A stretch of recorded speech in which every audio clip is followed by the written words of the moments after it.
منزل سے آگے بڑھ کر منزل تلاش کر، منزل سے آگے بڑھ کر منزل تلاش کر، مل جائے تجھ کو دریا تو سمندر تلاش کر۔ ہر شیشہ ٹوٹ جاتا ہے پتھر کی چوٹ سے، ہر شیشہ ٹوٹ جاتا ہے پتھر کی چوٹ سے، پتھر ہی ٹوٹ جائے وہ شیشہ تلاش کر۔ سجدوں سے تیرے کیا ہوا صدیاں گزر گئی، سجدوں سے تیرے کیا ہوا صدیاں گزر گئی، دنیا تیری بدل دے وہ سجدہ تلاش کر۔ ایمان تیرا لٹ گیا رہزن کے ہاتھوں سے، ایمان تیرا لٹ گیا رہزن کے ہاتھوں سے، ایمان تیرا بچا لے وہ رہبر تلاش کر۔ ہر شخص جل رہا ہے عداوت کی آگ میں، ہر شخص جل رہا ہے عداوت کی آگ میں، اس آگ کو بجھا دے وہ پانی تلاش کر۔ کرے سوار اونٹ پہ اپنے غلام کو، کرے سوار اونٹ پہ اپنے غلام کو، پیدل خود چلے جو وہ آقا تلاش کر۔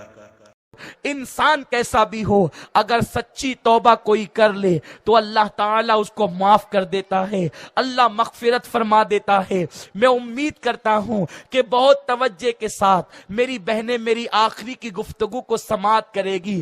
اے خاتون جنت رضی اللہ تعالیٰ عنہا کی کنیزوں، ایک مرتبہ حضرت ذوالنون مصری رضی اللہ تعالیٰ عنہ کی بارگاہ میں مصر کے کچھ لوگ آتے ہیں اور آنے کے بعد کہتے ہیں، اے ذوالنون ہمارے محلے کے اندر ایک رقاصہ ہے جو بڑی فاحشہ ہے، جو بہت گنہگار ہیں، ایک کام کرے اس رقاصہ کو آپ محلے سے باہر نکال دیں، مصر سے باہر نکال دیں۔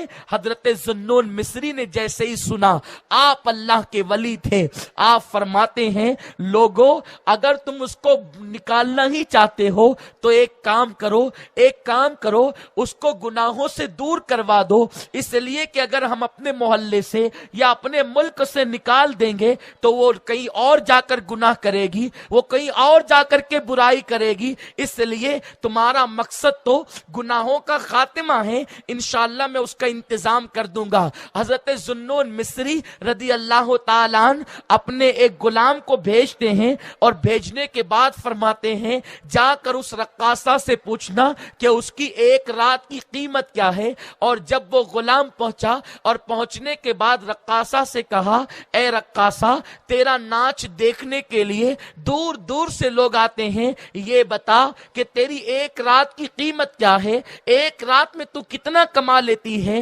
رقاصہ نے کہا کیوں آپ ایسا کیوں پوچھ رہے ہیں؟ تو اس وقت غلام نے کہا میرے آقا حضرت ذوالنون مصری آج رات تیرے ساتھ گزارنا چاہتے ہیں۔ اس لڑکی نے اپنے بالوں کو جھرجھری دے کر بڑے غرور سے کہا لو اب ذوالنون جیسے ولی بھی میرے ناچ کے شیدا ہو گئے، میرے ناچ کے فدائی ہو گئے، اور اس نے اپنی قیمت بتا دی۔ اس کے بعد حضرت ذوالنون مصری کا غلام جب ان کے پاس پہنچا اور پاس پہنچنے کے بعد قیمت بتائی، ذوالنون مصری تیار ہو گئے۔ اللہ اکبر، رقاصہ سوچ رہی تھی کہ شاید ذوالنون مصری بھی اور مردوں کی طرح میرے ساتھ کھیل تماشا کریں گے، میرا ناچ دیکھیں گے، لیکن اللہ اکبر، عشاء کی نماز پڑھنے کے بعد حضرت ذوالنون مصری رحمت اللہ علیہ جب اس کے گھر پہنچے، گھر پہنچنے کے بعد فرمایا بیٹی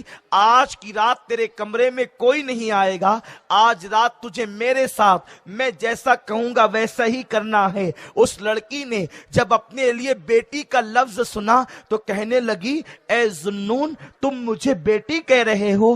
آپ فرماتے ہیں ہاں بیٹی، یہ اسلام کا نظریہ ہے کہ قوم کی ہر بیٹی ہر مسلمان کی بیٹی ہوا کرتی ہے، پوری امت کی بیٹی ہوا کرتی ہے۔ حضرت ذوالنون مصری فرماتے ہیں اس لیے میں تجھے بیٹی کہتا ہوں۔ اتنا سننے کے بعد اس نے کہا یہاں تو حال یہ تھا کہ جو بھی آتا تھا مجھے ایسے للچائی ہوئی نظر سے دیکھتا تھا جیسے بھوکا گوشت کے لوتھڑے کو دیکھتا ہے، لیکن آپ مجھے بیٹی کہتے ہیں۔ اتنا سننے کے بعد ذوالنون مصری کہتے ہیں بیٹی آج تجھے میرے ساتھ نماز پڑھنا ہے اور تجھے اپنے گناہوں سے توبہ کرنا کرنا ہے۔ حضرت ذوالنون مصری کے کہنے کے بعد اس لڑکی نے کہا لیکن ذوالنون مجھے تو نماز پڑھنا آتی ہی نہیں، میرا حال تو یہ ہے کہ اللہ اکبر میں بچپن میں یتیم ہو گئی تھی اور میری ماں نے اپنی بیوگی کی وجہ سے مجھے نچنی عورتوں کے ساتھ کر دیا تھا، اور نچنیاں عورتوں کے ساتھ رہتے رہتے میں بھی بہت بڑی نچنیاں بن گئی، اور اب حال یہ ہے کہ مصر کی بڑی نچنیوں میں میرا شمار ہوتا ہے۔ ذوالنون مصری کہتے کچھ بھی ہو، اگر تجھے نماز پڑھنا نہیں آتی تو کوئی بات نہیں بیٹی، تو میرے پیچھے کھڑے رہنا، جیسے میں کرتا ہوں ویسے تو بھی کرنا۔ وہ لڑکی غسل کر کے آئی، اچھے کپڑے پہنے اور ذوالنون مصری کے پیچھے کھڑی ہو گئی۔ حضرت ذوالنون مصری نے اللہ اکبر کہہ کر جب ہاتھ باندھے، اس نے بھی ہاتھ باندھ لیے۔ ذوالنون مصری نے تلاوت قرآن کرنی شروع کی۔ قرآن مقدس کی تلاوت میں حضرت ذوالنون کی آواز میں وہ تاثیر تھی کہ اس لڑکی کے دل پر تلاوت قرآن اثر کرتی ہے، اور اس کے بعد اس کی آنکھوں سے آنسو نکلنے لگتے ہیں اور اس کا دل اللہ کی طرف مائل ہونے لگتا ہے۔ پھر کیا ہوا؟ حضرت ذوالنون مصری نے رکوع کیا، رکوع کے بعد جب سجدہ کیا، سجدے میں سر رکھ کر ذوالنون مصری کہتے ہیں اے اللہ، بڑی محنتوں سے میں اس کو یہاں تک کے لایا ہوں، اے میرے پروردگار اس کو یہاں تک لانا میرا کام تھا، اس کے آگے سنبھال لینا تیری رحمت پر ہے۔ مولا اگر تو نے اس کو راہ نہ دی تو اس کے بعد پھر کوئی اسے یہاں تک نہ لا سکے گا۔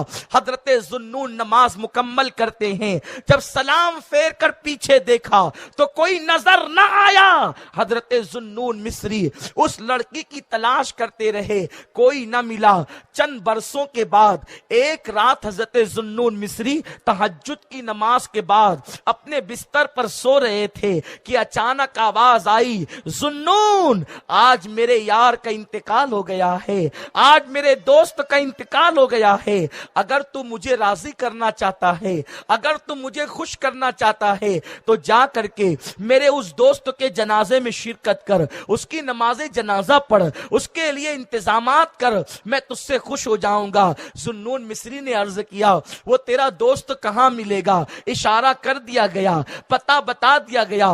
جب آنکھ کھلی تو فجر کا وقت ہو رہا تھا۔ ذوالنون مصری جب اس غار کی طرف پہنچے جہاں کا پتہ بتایا گیا تھا تو وہاں جا کر کے کیا دیکھا کہ پرندوں کی شکل میں فرشتے لاشیں کے ارد گرد منڈلا رہے تھے۔ حضرت ذوالنون مصری نے جیسے ہی لاشیں سے کپڑا ہٹا کر دیکھا تو قدموں کے نیچے سے زمین کھسک گئی۔ آپ حیران رہ گئے کہ اللہ اکبر، یہ تو وہی رقاصہ ہے جس کو لوگ فاحشہ کے نام سے یاد کرتے تھے، اللہ اس کو اپنا دوست کہہ رہا ہے، اپنا مقبول کہہ رہا ہے۔ اللہ اکبر، جب چہرے پر پردہ ڈال دیا اور سوچا کہ چلو جا کر کے کفن خرید کر لاتے ہیں، چونکہ یہ عورت کی لاش ہے، اس کو نہلانے کا کام عورتیں کرے گی، اس کو کفن پہنانے کا کام عورتیں کرے گی۔ جب شہر میں پہنچے، عورتوں کو لیا اور لوگوں کو لیا اور کفن لے کر جب آئے تو حضرت ذوالنون نے کیا دیکھا کہ جہاں اس عورت کا لاشا پڑا ہوا تھا